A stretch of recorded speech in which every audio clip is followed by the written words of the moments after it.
E aí pessoal, essa é mais uma parte da história do Bai. Ele, com seus discípulos, está varrendo todos os lugares que ele passa. Os inimigos que vão aparecendo, eles vão tirando do radar e vai limpando todas as cidades. A história de hoje continua, enquanto alguém estava observando a queda do clã Hanyan, e foi relatado que eles traíram o setor. A matriz foi destruída, e o grande ancião que protegia foi morto. O homem proclama que finalmente é hora de pagarem pelo que acabaram de fazer. Mas não só isso, o Bai também vai pagar sobre aquele incidente fatídico que aconteceu no passado. Vocês já vão entender. Então, nós vemos o seu grupo correndo pelo setor de fluxo profundo, conquistando com sucesso várias áreas. Graças ao grande elixir que eles usam, a moral do clã vai aumentando após a batalha. Esse grupo foi capaz de subjugar os clãs na parte de trás do setor de fluxo profundo. Depois de frustrar o esquema sobrevivente do setor profundo, a reputação do seu grupo se espalhou de uma forma impressionante. Não apenas mostrando seu poder, mas também sua bondade. A maioria dos clãs escolheu desistir. O sucesso em limpar a retaguarda não só ajudou muito as linhas de frente, mas também aproximou seu grupo que antes estava cheio de animosidade e agora estava completamente unido. O Bai explica a todos que está muito satisfeito com o desempenho deles e revela que aqueles que trabalharem mais ou sofrerão ferimentos receberão mais recompensas. O grupo canta sobre o seu grande líder quando nós vemos que a missão chegou ao seu destino final. Todos os membros têm suas próprias ideias sobre como atacar o clã final, e o jogo de pedra, papel, tesoura revela que eles vão atacar jogando pílulas. No entanto, eles escutam uma voz implorando por misericórdia e um membro do clã explica que eles querem se render. Com todos os clãs finalmente subjugados, o Bai instrui o seu grupo a voltar para a base.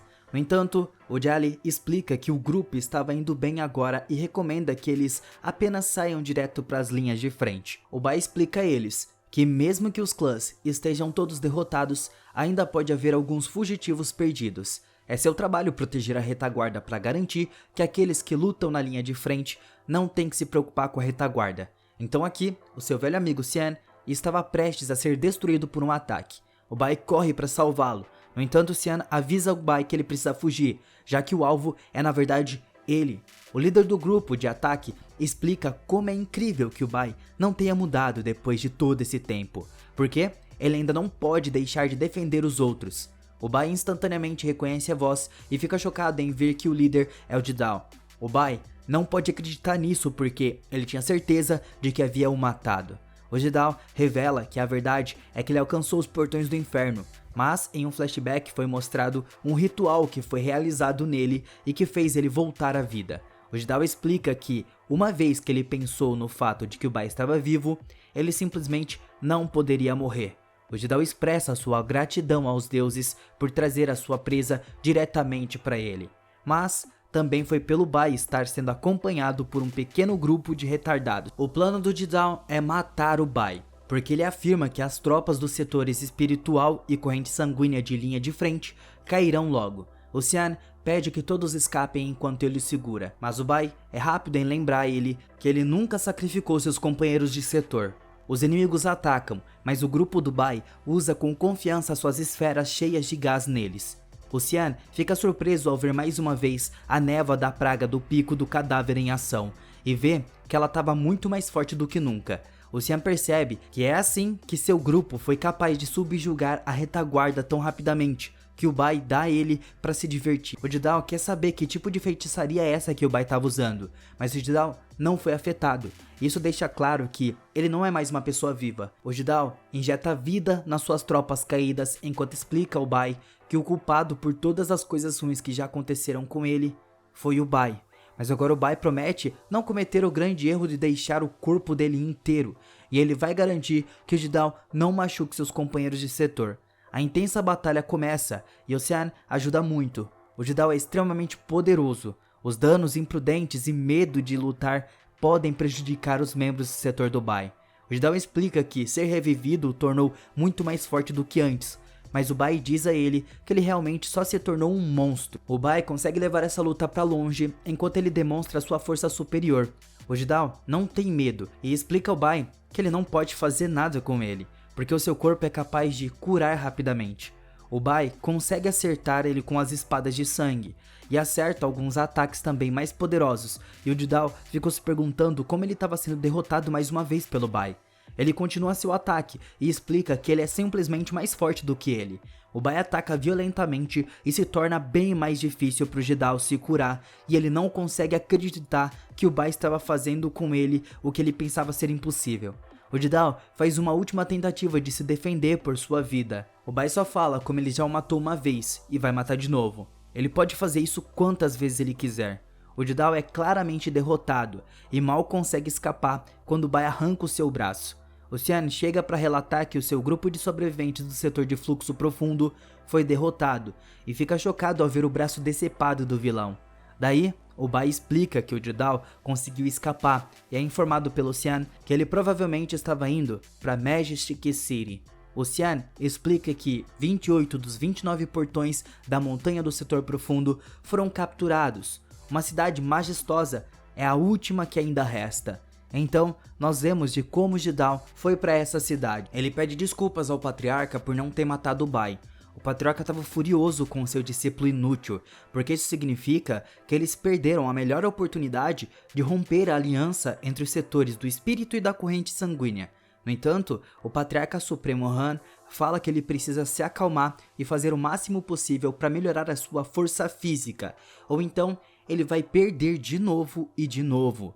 Enquanto a vontade do setor profundo viver nos seus corações, a cidade permanecerá invencível. O Bai disse que os 3 setores estiveram em seu impasse com a cidade por algum tempo.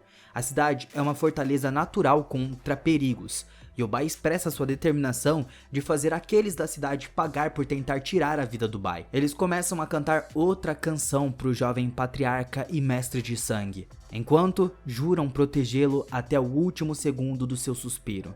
O Bai estava bem convencido, já que eles já estavam lá. Eles não podem ser covardes como cultivadores e com medo da morte. Ele instrui suas tropas a matar quem estiver no seu caminho e lutar contra o setor profundo. Ele ordena que eles façam os preparativos agora para que possam ir para a linha de frente logo pela manhã. Em outro local, o líder do setor afirma que é normal que os setores subam e caiam ao longo do tempo. No entanto, essa mudança em particular estava avançando os passos de caracol e não é interessante o suficiente. O líder do setor perdeu a paciência e antecipou o prazo para atacar. O setor de espírito e corrente sanguínea discutem como eles estão ficando sem tempo e devem capturar o setor profundo o mais rápido possível. Eles não devem ser levados de ânimo leve e certamente tentarão arrastar a batalha o máximo possível, pois é a única chance de sobreviver. Há apenas uma pessoa agora que pode quebrar o impasse. O Lee Shakta escuta que o Budi já enviou alguém para informar ao Bai para ir para a cidade. Então, nós vemos que o grupo do Bai montou o acampamento em um lugar perto da cidade. O adivinho se pergunta por que o nível da superfície do rio diminuiu tanto, mas o Bai Han explica que ele está apenas se preocupando com nada que fosse de fato relevante. Eles seguem em frente, mas nós vemos que de fato o adivinho estava certo em se preocupar. O Bai estava pensando na sua missão de aumentar a sua força das linhas de frente. Ele entende que as linhas de frente são extremamente perigosas e, como ele foi designado de acabar com o impasse, ele estará exposto ao dobro do perigo. Mesmo que os discípulos de ambos os setores o protejam, o jovem patriarca e mestre de sangue ainda corre muito perigo. Ele deve trabalhar duro para aumentar o seu próprio poder. O Bai puxa sua tartaruga e fica surpreso ao ver que ela não tem muita energia espiritual restante. O Bai presume que ele estava sendo muito tranquilo com a tartaruga e deve trabalhar mais para ativar os seus poderes. A sua ideia funciona perfeitamente porque ele absorve a sua energia, mas ele teme que a tartaruga morra porque ela ficou completamente esgotada. Surpreendentemente, embora a tartaruga volte à vida, o Bai presumiu que ela estava revivendo por conta da sacudida que ele estava dando. Ele assume o crédito por beneficiar o mundo depois de trazê-lo de volta à vida, quando a tartaruga começa a chorar. A tartaruga parece ter problemas de raiva. Ela ataca o Bai, e os outros membros do setor aparecem para o ajudar porque pensam que ele foi emboscado. Eles tentam, mas o Bai rejeita a ajuda e o adivinho tem medo de ter insultado o grande mestre de sangue. Ele manda eles para fora e o adivinho fala que não vai deixar ninguém chegar perto da tenda. O adivinho não para de se perguntar o que estava acontecendo com o Mestre Bai e se pergunta por que ele estava fazendo isso. Será que era para ter alguma habilidade? No entanto, nós vemos o que realmente estava acontecendo. A tartaruga mordeu o rosto do Bai e se recusa a soltar. Ela estava com os beiços do Bai na boca dela. O adivinho se pergunta que tipo de habilidade aterrorizante era essa. Ele decide dar uma olhadinha e a tartaruga vai parar na cara dele quando ele se solta. Nessa hora, a tartaruga fala que já tinha acordado há vários meses e o Bai fica chocado ao descobrir que ele pode falar.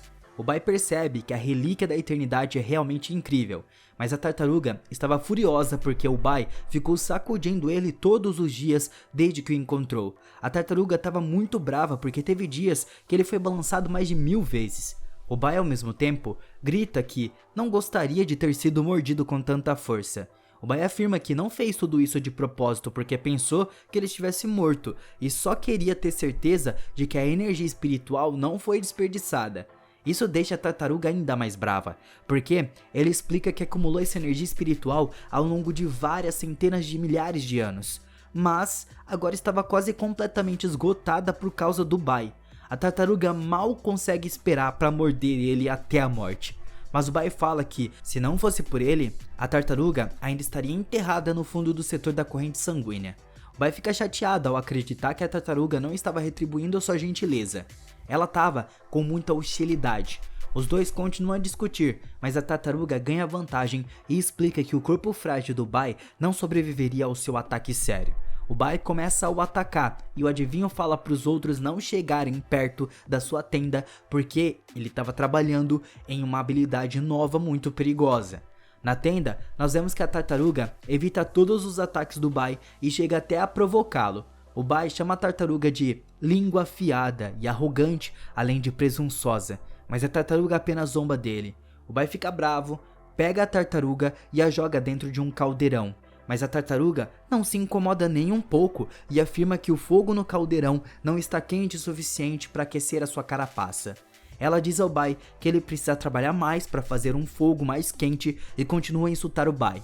Depois de algum tempo, o Bai fica feliz em ver que a tartaruga fedorenta finalmente ficou quieta. Ele conseguiu refiná-la, mas nessa hora, o Bai sai da tenda e consegue ver uma onda enorme se aproximando deles. Ele instruiu a todos para evacuar a área imediatamente. Eles começam a fugir e um olhar mais atento revela que tem uma besta antiga dentro dela. O Bai instantaneamente percebe isso e avisa a todos para evitar olhar nos seus olhos, porque isso drenará a sua verdadeira energia. Ele luta para segurar a besta, mas fica em choque ao ver a pequena tartaruga. O Bai tinha certeza de que ele havia refinado a tartaruga, mas ela explica que a última vez que ela tirou uma soneca assim foi quando o Bai ainda era um pequeno ovo. O Bai fica ainda mais chocado ao ver que a tartaruga começou a insultar e zombar da besta divina. A tartaruga afirma que atraiu a besta para o Bai para que possa cuidar dela mais facilmente. O Bai tenta dizer à criatura que ele não é amigo de nenhuma tartaruga e que na verdade a odeia. A criatura persegue ele de qualquer maneira e a tartaruga continua a insultá-lo, falando que seu mestre irá transformá-lo em um ensopado muito em breve. O Bai repreende a pequena tartaruga ao ver que o seu grupo tentou parar a besta. O Bai então não gosta muito disso porque eles definitivamente não serão capazes de resistir à natureza corrosiva do rio que atinge o céu. Ele protege todos os discípulos da morte certa e redireciona a água para longe deles. Uma vez que estava em uma distância segura de todos, o Bai pensa em uma maneira de conseguir escapar, mas descobre que a besta divina já estava aqui. O Bai se vê cercado por mais e mais água. Ele usou seu ataque de tremor de montanha para fugir e determina que a besta deveria ter desistido agora, mas infelizmente ele não fez isso e ela emerge da água para engolir o Bai. E aqui ele determina que tudo o que ele precisa fazer é lutar para sair. E nós vemos que ele cultiva para cristalizar completamente os 7 níveis do mar espiritual. Ele afirma que essa captura é uma bênção disfarçada porque ele acabou de conseguir um avanço e aumentou muito a sua força. O Bai agora é capaz de escapar facilmente do corpo da besta e exige que ela continue atacando, apenas para se tornar mais e mais forte. Em outro lugar, os discípulos continuam a lutar. Tudo mudou dramaticamente quando eles prometeram lutar lado a lado nas suas próximas vidas. O fluxo profundo começa a tomar vantagem, mas ao chegar, o Bai ajuda um discípulo que já estava necessitado. O discípulo prefere que o jovem patriarca não desperdice a sua energia espiritual com ele, porque seus camaradas de linha de frente precisam mais de ajuda. O discípulo começa a expressar a sua confiança de que o Bai pode vencer, porque ele é o melhor de todos. O Bai fica muito surpreso ao ver o discípulo morrendo antes que ele pudesse terminar de falar. O Bai fala aos outros que essa é a batalha final. Eles claramente têm força para esmagar o setor de fluxo profundo. Então, ele não consegue entender por que eles sofreram tantas baixas. O Bai não suporta ver seus companheiros sendo feridos. Eles estavam dispostos a arriscar qualquer coisa e seguem o Bai pelo campo de batalha.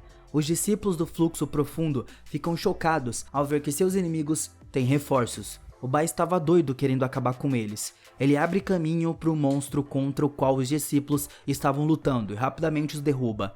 Ele pensa em como o nível da fundação são completamente impedidos de voar, enquanto os discípulos do núcleo dourado e acima estão sendo parados no ar. Todos eles carecem severamente de coordenação agora. O Bai instruiu Charlie e alguns discípulos para atacar o monstro verde e destruir a nuvem trovejante. O Bai envia o Adivinho e o Berhanli para diferentes partes do campo de batalha para fornecer apoio e fazer com que o Tidon ficasse ao seu lado para comandar todas as bestas de guerra para escutar as suas instruções avançando. O Tidon faz exatamente isso. Ele explica que todos os outros discípulos trabalharão com a besta de guerra para abrir um caminho sangrento para fora da batalha com ele. Em outro local, o Patriarca Supremo Ronan é informado de que os discípulos da corrente sanguínea cresceram em uma força e o espírito de guerra estão se movendo de maneira incomum. Seu terceiro grupo de bestas fantoches de armadura verde já foi aniquilado e nós vemos o Bai o resgatando do campo de batalha. O Han exige que suas tropas de elite sejam enviadas em segredo, mas o Patriarca Kyonse se aproxima para explicar que ele tem o seu próprio plano para eliminá-los. Eles se dirigem à entrada e instrui um homem chamado Limun a se preparar.